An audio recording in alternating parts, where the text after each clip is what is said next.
Hey guys, welcome to my channel tonight. Yes, it's a little different time frame. As you see, the girl just got in from work, but we want to continue our studies on um, hemodialysis and the adjustments. You see, dietary restrictions when you're on hemodialysis. Um, in other words, patients on hemodialysis need to follow strict dietary guidelines, which can be challenging for families to manage. Um, Not everybody can do that. And the same thing is with time management. Balancing dialysis appointments with other responsibilities, such as work and family, can be difficult. Guys, you know who I am. This is Queen Pinkston, your caregiver supporter.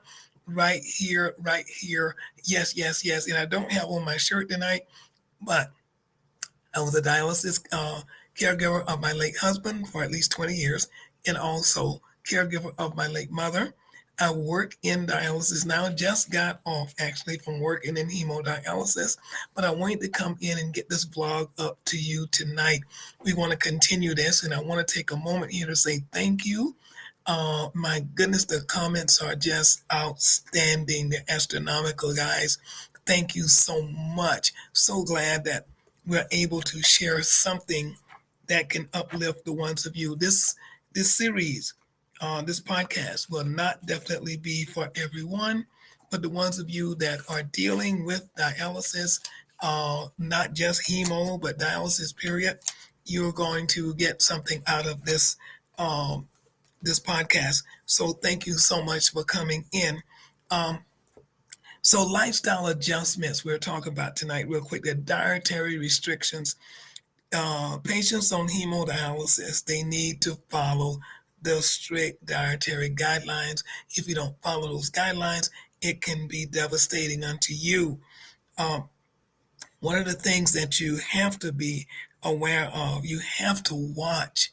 Again, I think I shared that once, but we'll share it again.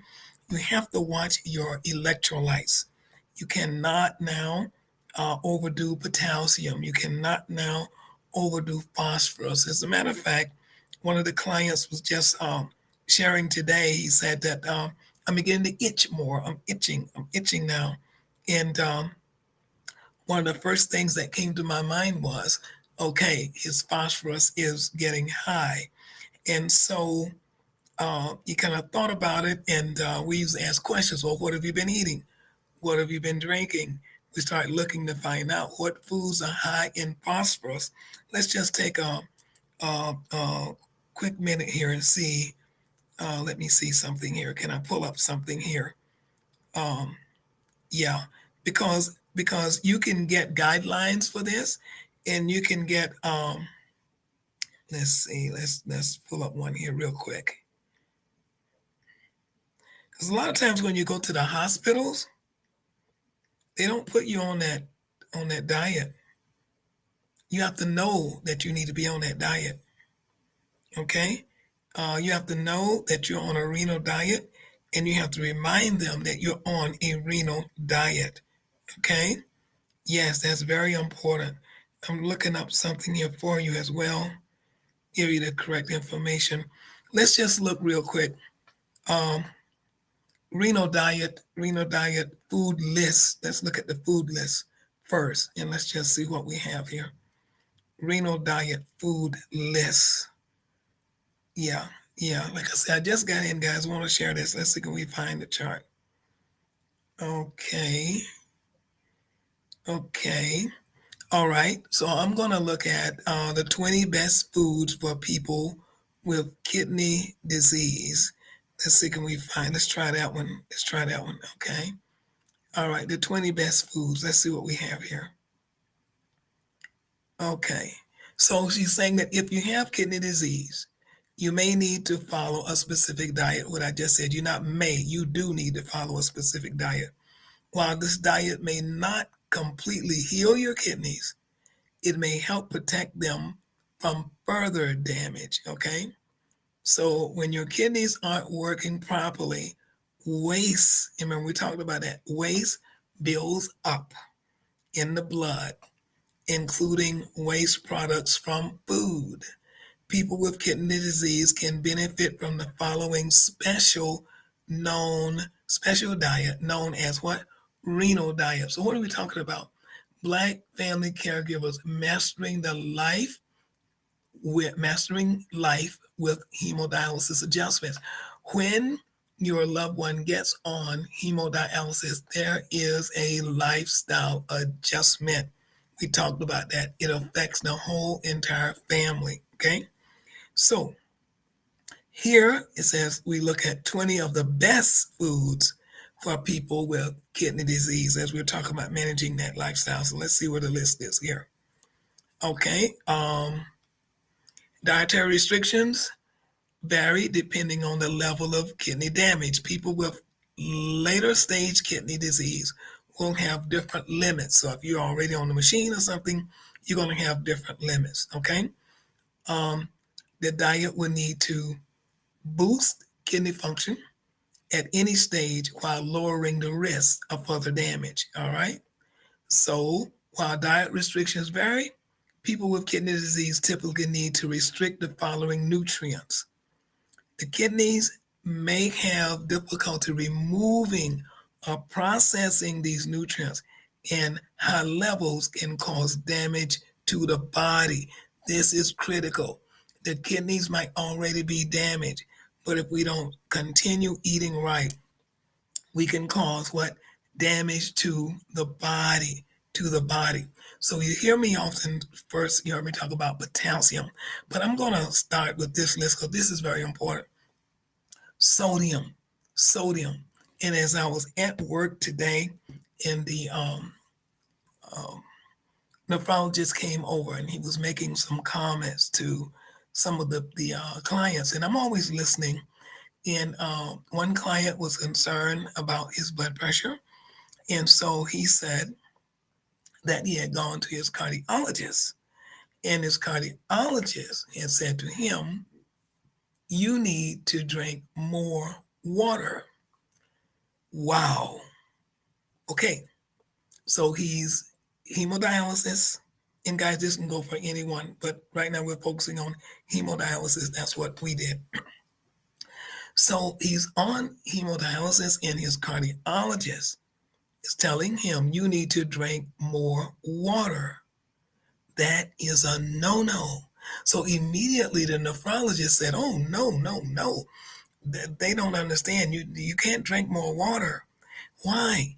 Because if his cardiologist is telling him to drink more water to sorry about that, guys, to try and bring his blood pressure down, but he's on hemodialysis and we're trying to remove the fluid, and so it's not working. It's not right. So then the nephrologist began to share with him. He said, "No." He said, "If your blood pressure is low, one of the things you need to do is eat something salty." Now, how many people know, the ones of us that do not have kidney failure, and we are watching our salt, we're watching our sodium intake? Why? Because if we don't, we might already have hypertension, or we are pre-hypertensive, or whatever the case may be. Our blood pressure can be 150, 160, 140, 50, 60, whatever is well over. It used to be 120 over 80, and that was what the Heart Association thought was the best place to be. Now they actually want us lower. If we can be like at 110, is a great good place to be. They would love us to be at 110 over 70 or somewhere in that sort. Okay, now that's not for everybody, but that's the guideline that they are trying to set. They feel is better.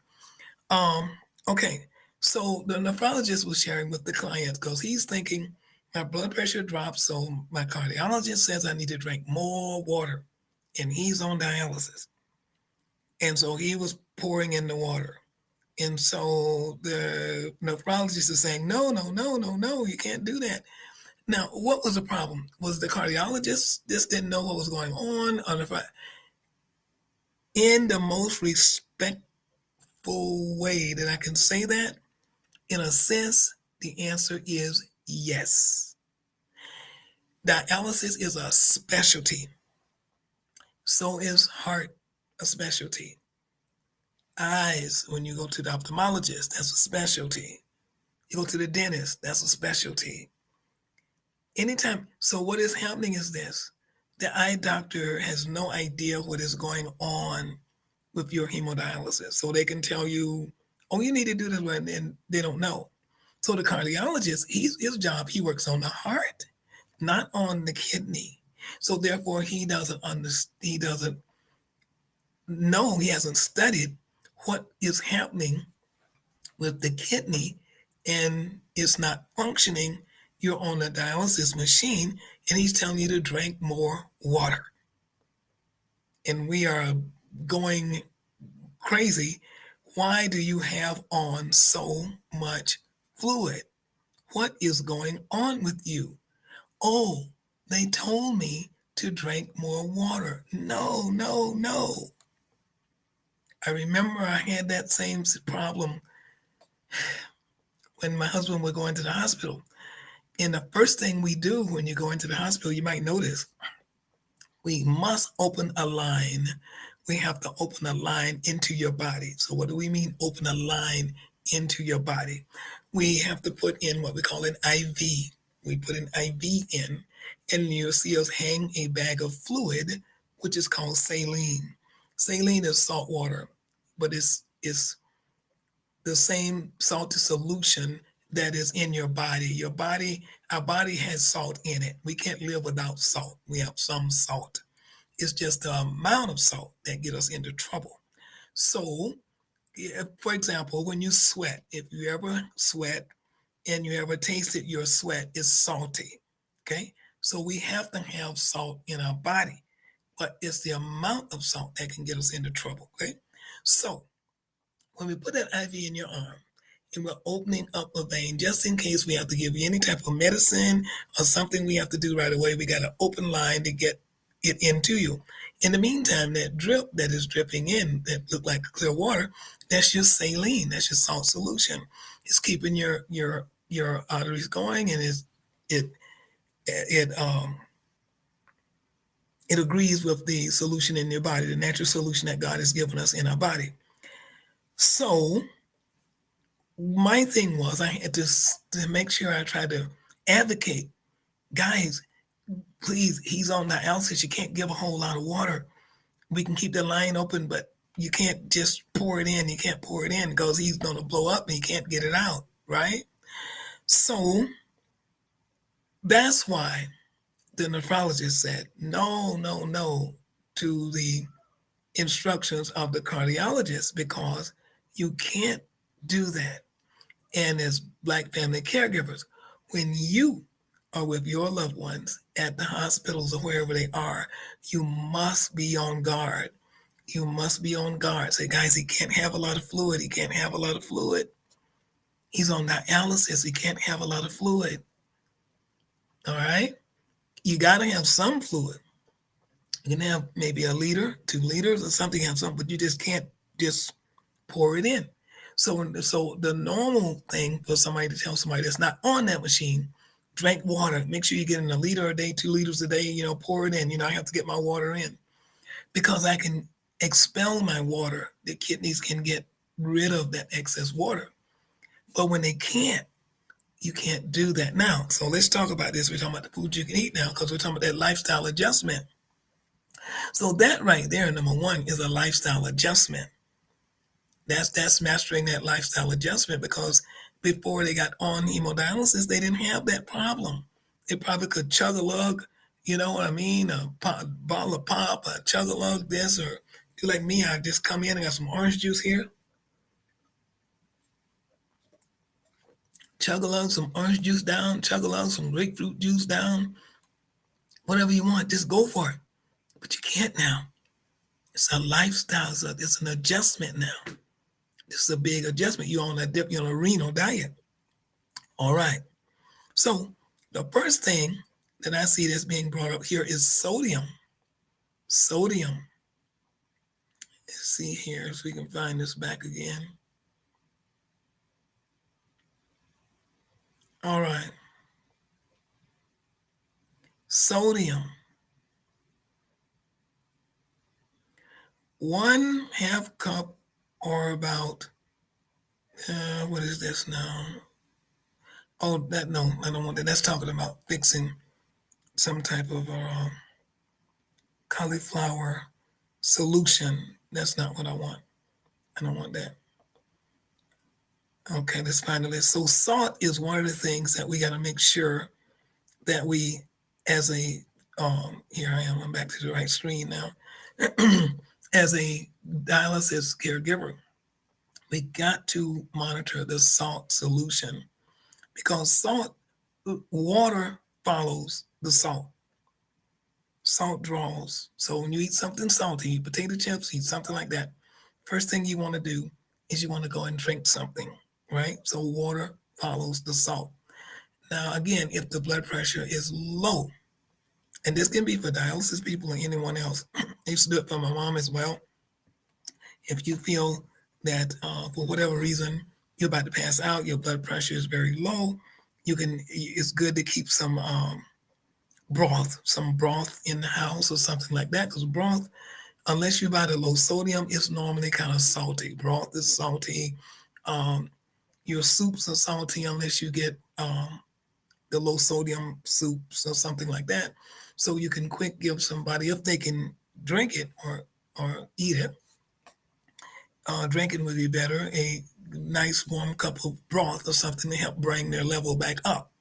But if their blood pressure is high, you don't want to do that. So if you're on dialysis, you got to be careful with the salt. So what is the average amount of salt that we should be getting per day anyway? It's 2 to 3 grams per day.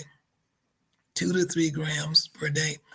We have to measure that out. I'm not sure if that is like, let's see if it will tell us. No, 2 to 3 grams per day. Yeah, search that out and see if that's a teaspoon or because I know most of us get well more than 2 to 3 grams per day of salt. I'm sure we do, without a shadow of a doubt. I mean, just in seasoning your food, you're going to get more than that. And that's one of the things that is recommended in this lifestyle adjustment. We had to do that. I first was not I didn't grow up being a high season cooking person in the Black family. I didn't. Our main seasoning growing up, and when you didn't have a lot, was basically salt, black pepper. Um, we had scallions, because we grew scallions on the farm, onions, things of that sort. Not too much garlic was in our diet. That's more of an Italian diet or something else there. We had learned to get adjusted to adding more garlic to our diets, and things of that sort. And then if you're seasoning with the meats that you're using, which was typical back in the day, we would use some type of a pork, salt pork, bacon, or something of that sort to season our beans, our peas, our collard greens, all these type of things. This is what our ham, you would use something. Ham is very salty, um, typically. And so there was a way that the family used to do it down in South Georgia. They would boil the ham and help get some of the salt out of it, and then use that or whatever, or use ham hock or whatever the case may be. But all those are kind of like highly seasoned, salty type of foods. So you were getting in quite a bit of sodium. So you're getting it in from maybe the meat products or something that you're seasoning with. You're getting it in from the salt shaker. You're getting it in. You were getting quite a bit of salt, quite a bit of sodium. And so, of course, what that is doing over a period of time is causing hypertension, because the salt, as the doctor explained it better than I could ever say it, he said the salt draws the fluid, you know, and then it raises the blood pressure. So for the caregivers that are caring for your loved one on hemodialysis, this is something you must be very, very cautious of. Now, one of the complaints from my husband was, it just doesn't taste the same. It just doesn't taste the same. And so now you don't want to go using salt substitute. It has more potassium and something else in that substitute that can cause another problem. Because you would think, well, okay, if I can't have the salt, then I'll go get the salt substitute. And that is not good. You don't want to use the salt substitute. You still can use seasoning salt, but what we had to do was use less salt and use more seasonings, more variety of seasonings. So then we started exploring with, first I started out with um, the dash ones, the various, and I noticed now they make all kinds of dash seasonings now. Um, Almost anything, onions and this and that and whatever they make all kinds. That's one place. Or there's other Asian seasonings, all kinds of. You can experiment with different cultures in type of seasonings and putting into the food to start to give it a different taste. And you have to learn. As I'm gonna see, I get my fan going here a little bit. Just come in from work, guys. Just come in from work. So we need to make sure we get our vlog up today. Let's see, can we do this right here? Pause it right there a little bit. Okay. Yeah, I think we got it. That's good. Okay. Yeah. All right. So in this mastering this lifestyle adjustment on hemodialysis, food. Whoa, that is a big one because it's affecting. Again, you're changing the way you eat because it's a matter of life and death. So you're changing the way you eat. I had one brother, say this real quick as I'm talking about the sodium and salt. He would come, I don't care what you prepared for him, unless it was cake or pie or something sweet. The first thing he would do is pick up the salt shaker and he would start shaking salt on the food. And my sister-in-law sometimes would just go, why are you doing? I've already seasoned the food. You don't need that much. But he would dunk it on there. So how do you do that? Out of habit, takes from high salt, high this, high that. Even in um, your sauces, okay? That's another way you can get a lot of sodium too. When you're buying your tomato sauces, your hot sauces, you know, you like hot sauce and things like this, give it nice kick spots. You need to read the label. You need to read the label to see just how much salt is in that. Because you're trying to find flavor. You're trying to compensate for what you cannot, what you once could eat and you cannot have it now. And you're trying to compensate. You're trying to find that, and it's not easy. So it takes an adjustment, and it could be very challenging to the the the wife or to the husband because you have been maybe preparing food for one way. This is what you guys have been used to, and now with this, just turn the fan off. Now with this hemodialysis diet, renal diet, it's a whole new world. And it can become very stressful. I'm trying to tell you, it takes a while to get used to it and trying to figure out what we can eat and what we can't. So this is where your dietitian is going to come in at, and she's going to try and help you with this as much as she can. But now, one of the things you got to realize now, the dietitian, that is her job, but she might not be familiar with the Black family culture. She might not be familiar with the Black family culture. And so she might be introducing some foods that you've never had or just totally never cared for eating or whatever the case may be. So you got to find out how to make this work within my culture, within my family with the wife, the kids, or the grandparents, or the whomever, or whoever it is. Yeah, you got to find that. So salt is a huge one. Potassium, potassium, potassium. Mm-mm-mm. That can be a killer. You got to adjust the dietary potassium intake to maintain the serum potassium within the normal range. Now, what will happen with this is your labs when the dialysis your loved one, we do labs once a month, okay? Unless something happened. You heard me talk about labs in the last video. Unless something happens and um, there's an emergency or something, then you'll have to have other tests done. But if things are going along rather smoothly, you're going to get your labs done once a month, once a month. And there's a normal range for your sodium. There's a normal range for your potassium, a normal range for your phosphorus. Okay. Now I know those ranges, but I don't know them by heart at the moment, so I don't have it with me. Let me see if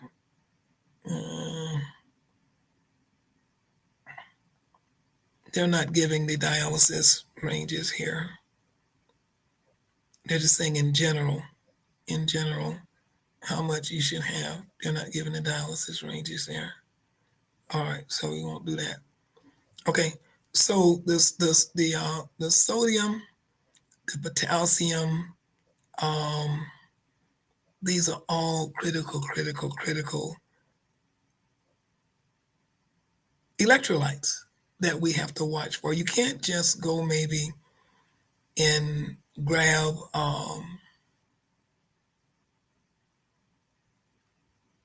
a bottle of Gatorade, I think it is, that we used to do.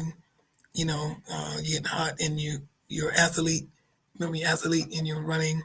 I know in Florida we used to do that a lot. You're sweating, running, and you would go grab a bottle of Gatorade or something because Gatorade replaces the electrolytes that you lose when you sweat.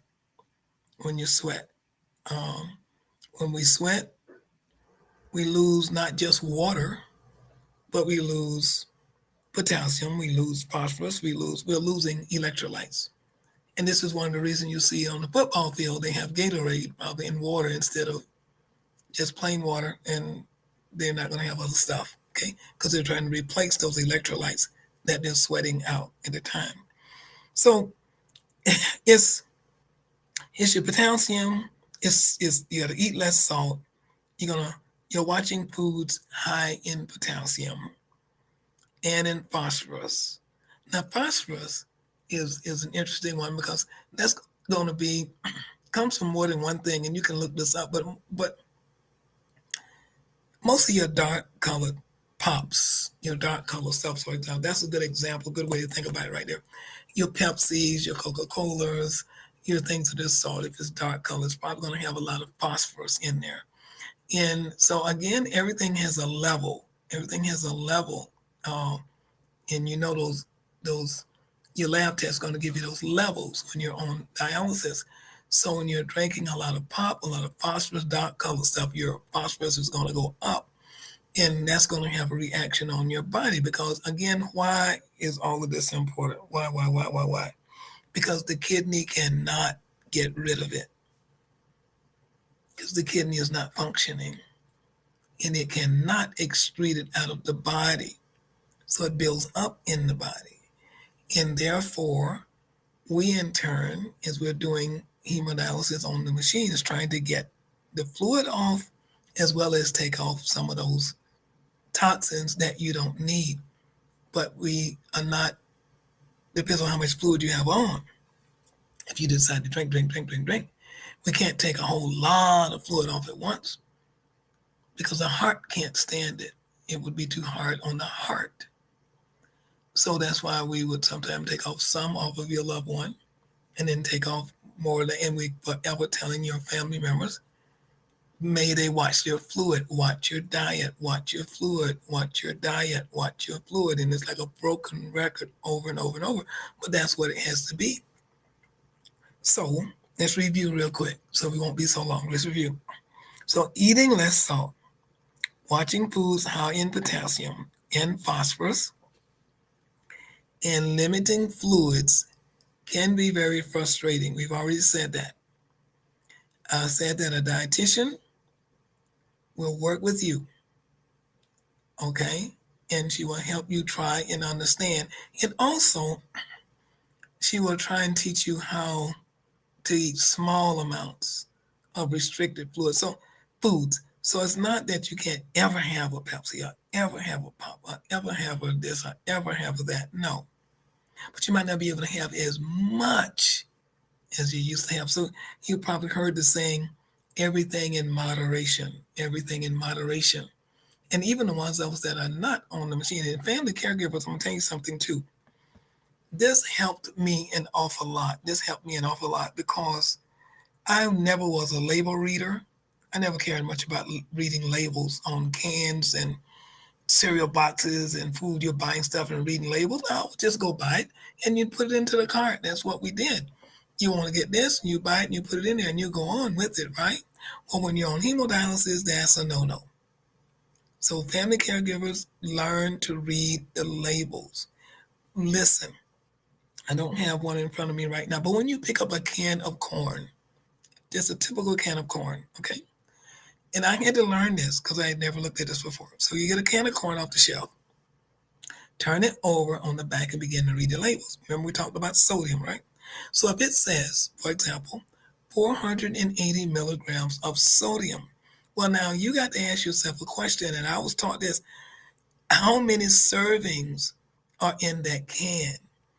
So if it says 480 milligrams of sodium per serving, how many servings are in the can? And it might say there's 2 servings in the can. So now what you have, 480 milligrams plus 480 milligrams of what sodium. We're looking at over 900 some milligrams of sodium on one can of corn. So now who can eat just one serving? And most people can eat a can of corn. You know what I'm saying? That don't take much to eat a can of corn. So now if you're getting 900 milligrams out of the can of corn, you haven't added on whatever else you're eating. What if you have some fried chicken and you season it with salt or something else there, right? There's more sodium. And then you're going to add on something else. You're going to have some black families, we like white rice, brown rice, we like rice, we like potatoes, we like stuff, you know what I mean? So you add that stuff in there. So out of one meal, how much sodium are you getting in, right? So now you're saying, well, my blood pressure is got doop, doop, doop, doop, doop, and I can't get it come down right. And remember I said water follows the salt. So you eat something salty, you want to drink. Eat something salty, you want to drink, right? So now on dialysis, you're getting blowed up. And so now your loved one is coming into the treatment and now they're having on what? 3 liters, 4 liters, right? 5 liters of fluid. It's like too much on the heart. And so we can't take that off at once. It's too hard. The heart can't take it. We can only take off a certain portion. So then you, in turn, as a caregiver at home, you now have to say, okay, guys, okay, I'm going to learn to read the labels. Let's do it as a family. That's what I started doing. I started doing it as a family because I felt like if it was helping him, it was helping me, right? So I started reading the labels so I could learn for myself as well, not just for him. And so it taught me then how to begin to see that almost in everything you buy, there's sodium. I looked at cereal. When you get a chance, take your cereal box that you give your kids and everybody's, and just turn it over and just begin to look down the list and see how much sodium. And I'm going like, sodium is in this, and then you look in almost everything we buy. Why? Because salt is a preservative. It's a preservative. And so in order for foods to have a shelf life, they have to have salt. It's back like on the farm back in the day when they would cure, the ham and the smoked barns, whatever, they bathe it down in salt, solution and smoke it. Okay, and that's why your bacon would be so salty from the outside, your ham and all like this, right? It was a preservative to preserve it. So One of the best things that I found when it comes to my vegetables that we found this out, okay? Your frozen vegetables are better. Go to your frozen um, food department, pick up whatever you like, bird's eye, somebody's pack of vegetables, peas, beans, whatever, okay? And look on the back of the read the label, and you will see the sodium level will be so low. It'll be like maybe 15 milligrams or something like that, as compared to your can that has what 480 milligrams per serving. So the frozen is better because it's picked fresh. They're processed and it's called flash freeze. They flash freeze it. Okay, so they don't need the salt to preserve it. So that's your better bet. That's the better bet. Okay, now uh, I would say fluid salt. Pull up if your dietitian has not given you caregiver a list, because they would give you a list that we would put on the refrigerator, and it would have high foods that are high in phosphorus, high in potassium, high in, yeah, all of this. It would be over here. And then they would have like the lower ones in the same, like strawberries would be good as compared to, you want to stay away from like grapefruit, you want to stay away from oranges. So he said, well, I love oranges. I do too. I'm drinking orange juice right now. I love oranges, right? But oranges are high in potassium. See, you got to know this because why? Is it so big about this potassium? Potassium um, triggers the heart. Potassium triggers the heart, and so if they're getting too much potassium, before you know it, the heart is going to start doing funny things. The muscles in the heart is going to start doing funny things, and you're going to have to immediately get somebody to the hospital very quick. Okay. A simple thing is a banana can send somebody far off because it's high in potassium. But I just ate a banana, but it's high in potassium. See? So you got to know how to master the life with hemodialysis. Now, am I saying that you can't eat anything? No, no, I'm not. We ate, we ate. I'm gonna tell you this secret. Can I tell you this secret? What it took me at least 5 years to learn.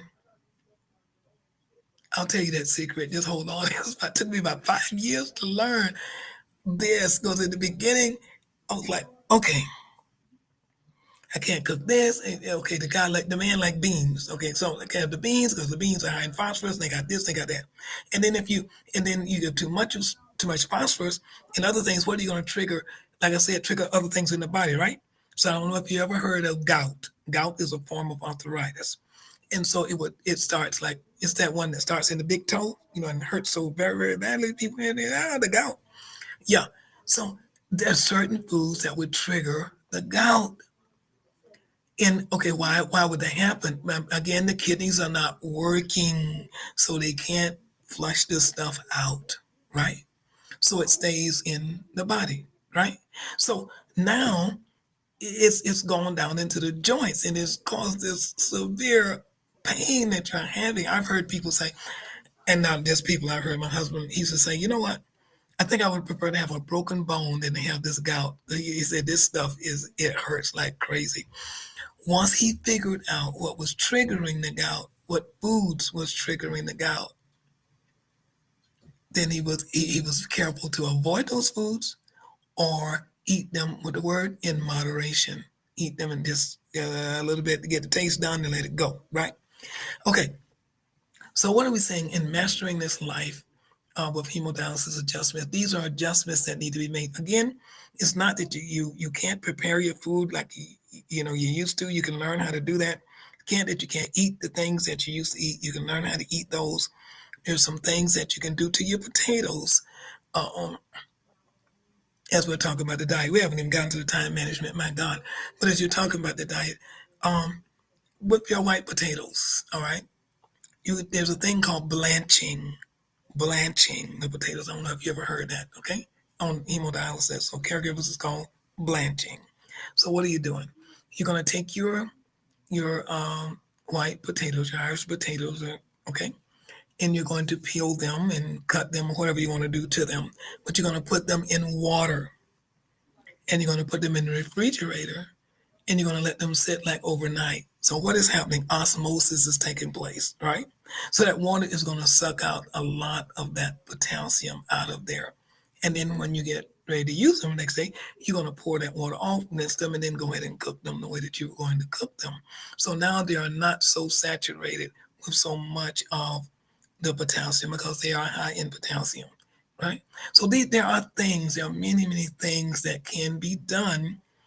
Again, you're going to talk to your dietitian and you're going to get some pointers from her, but you're also still going to remember she might not know the black culture. She might not know how the black family really prepare their greens and their potatoes and potato salad, and the cornbread and all the stuff that we eat. You know what I'm saying? Y'all know what I mean. So we have to know then how to adjust that, right? Okay. So you, as the advocate, when you go out to eat,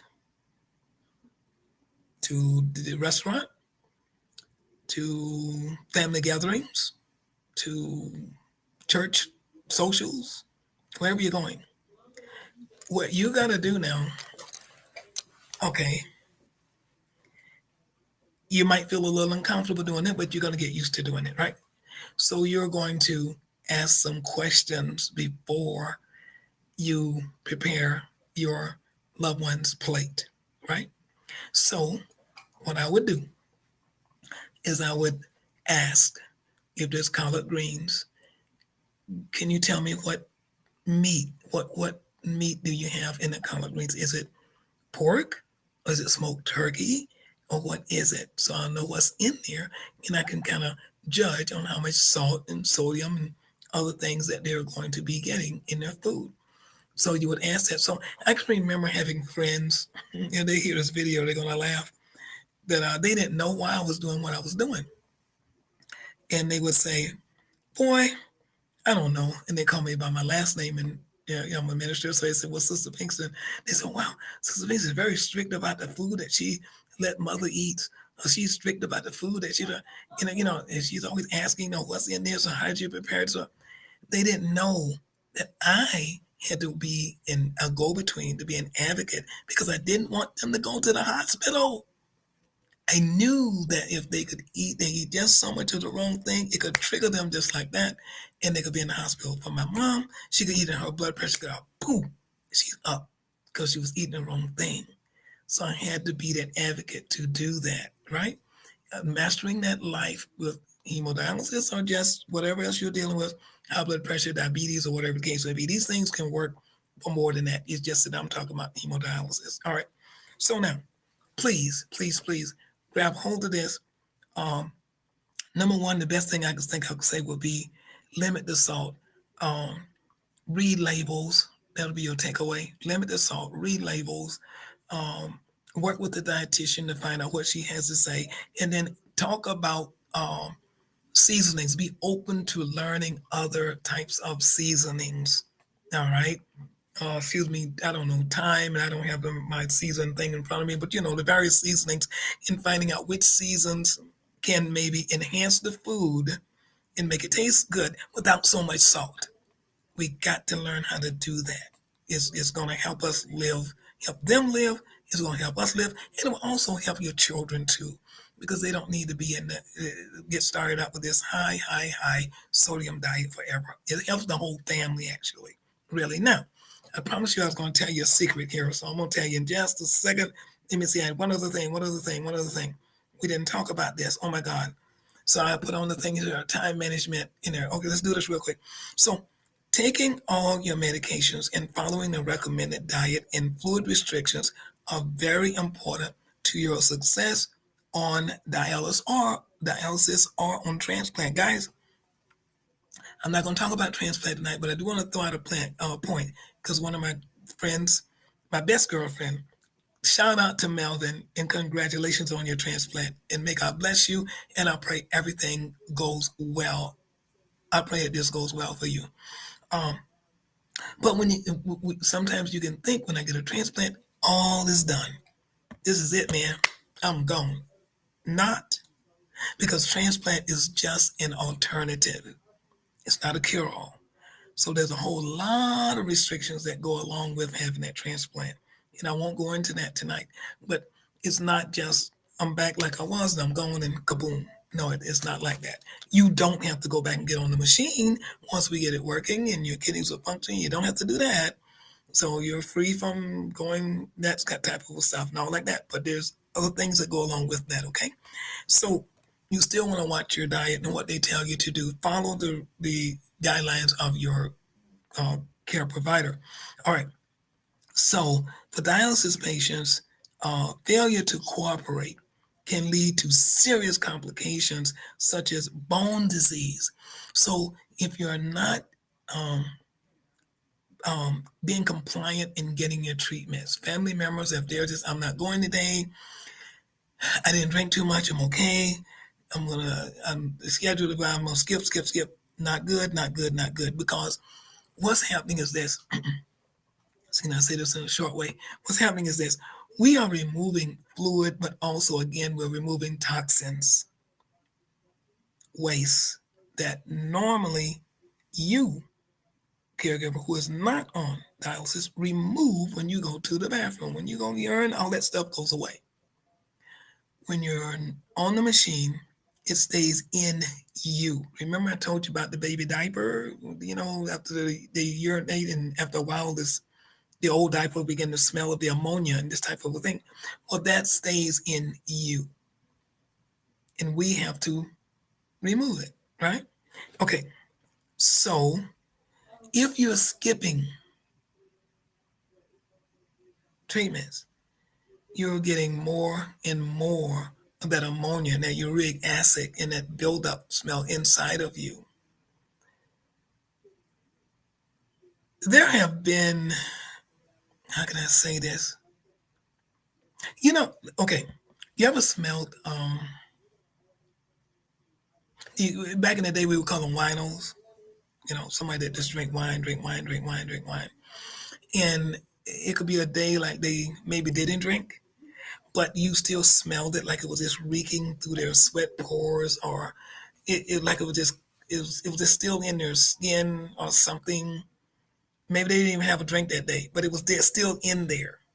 Well, that uric acid and that ammonia type smell and all of that's what happened. It'll just wreak havoc into the body and saturate through the pores in the body if we don't get this stuff out of there.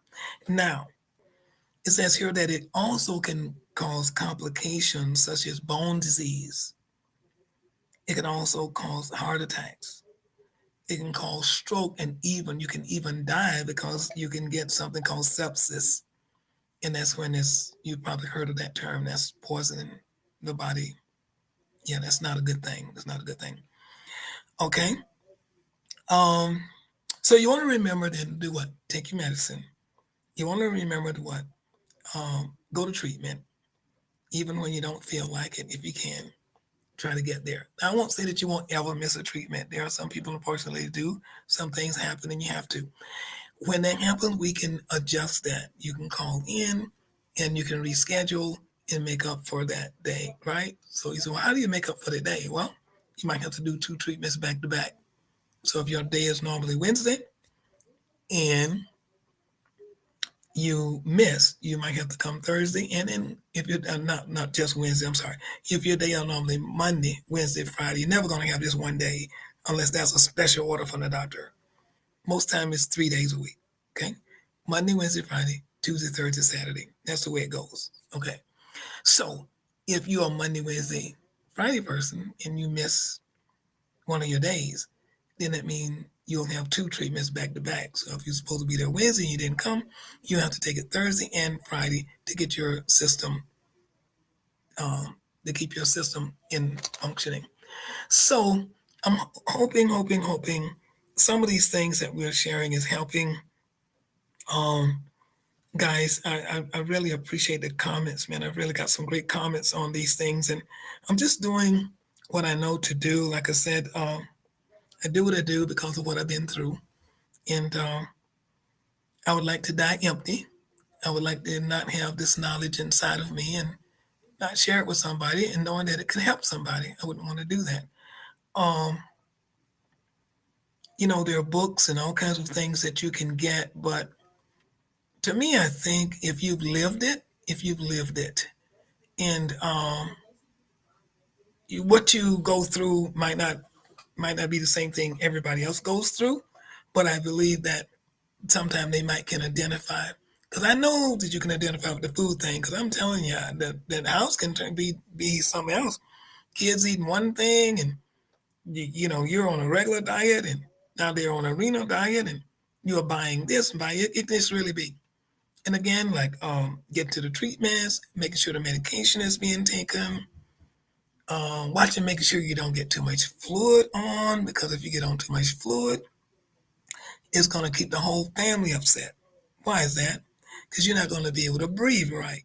You can't hardly. You're going to be coughing, and it's just going to be an awful, awful, awful day. And you can't. You're going to have to get to the emergency and get that fluid off of you, or do something. So you don't want to do that. So you want to monitor those things. Now, what did we do? What did I do out of the 5 years that we did? I learned my secret. So after scrounging around and going through all the stages and yelling and fussing, and what I mean yelling and fussing, I just don't know what to cook today. I don't know, because we had potatoes yesterday. Can't have potatoes 2 days in a row. We had this yesterday. Can't have that again because it's too much. It'll be too much. I don't know what I'm gonna do. So I realized that there were nutrients that I needed for my body, not being on dialysis. I had to have the potassium. I had to have those things. I had to have all those things. I needed those things. But you couldn't have them all. You couldn't have a certain amount. So I said, okay, Lord, what is going on here? So then, thank God for the Holy Spirit. Click, click, light comes on. He said, just remember this. You can eat everything that he can eat, but he can't eat everything that you can eat. I said, okay. So he said, let his diet be the core. All right. Let his diet be the core. What he can have is the core of the meal. And then you add on what you have to have, or what the other family members have to have. Therefore, his diet is set, and you're adding on what you need. And I thought, oh my, did the light ever click on here? So what did that mean? For holidays, no problem. Whether it was Thanksgiving, whether it was we were doing a Christmas meal, or whatever the case may be, what is it that you can eat? What kind of meat can you have? What kind of size? What can you have? Get those things to go in place, and then I can add on whatever else that I need or like to do with it. And it just changed our lives so much so. You talking about relieving stress, it was absolutely amazing. I thank God. Guys, my hymn that get me through, I just flipped to it too, in my lifestyle changing, because I had to have this, and I'm getting stuck on hymns lately. I love hymns. And the other one I did yesterday, I didn't know if you knew it. I got some comments on it. It was called My Hope is Built in Nothing Less. On Christ, the Solid Rock I Stand is the name of it. One of those. Right? That's the chorus. That's the sound. You'll see it. But this one tonight, real quick, is it says, in times like these, for my family caregivers, in times like these, when sometimes you can't seem to put the puzzle together, you might be a new caregiver. Maybe he just or she just got on hemodialysis, or you might have been on for a while, and you might have been like me, trying to figure it out and trying to make it work, because every culture is different. And now, we can't just go eat totally different. There's salads every day and do everything different like everybody else. I'm used to eating my greens, my beans, I needed some of it. What can I do? So it says, in times like these, you need an anchor. So it says, let me go back and read it. Let me go back and read it in Russian. In times like these, you need a savior. In times like these, you need an anchor. It says, be very sure. Be very sure. Your anchor holds and grips the solid rock. It says, in times like these, you need a Bible. In times like these, oh, be not idle, but be very sure. Be very sure. Your anchor holds and grips the solid rock. In times like these, says, I have a Savior. In times like these, I have an anchor. I'm very sure. I'm very sure my anchor holds and grips that solid rock. And then it says, who is that rock?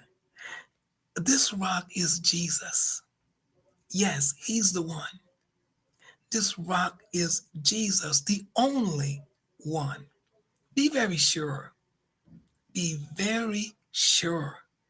Your anchor holds and grips that solid rock. Says, I'm very sure. I'm very sure.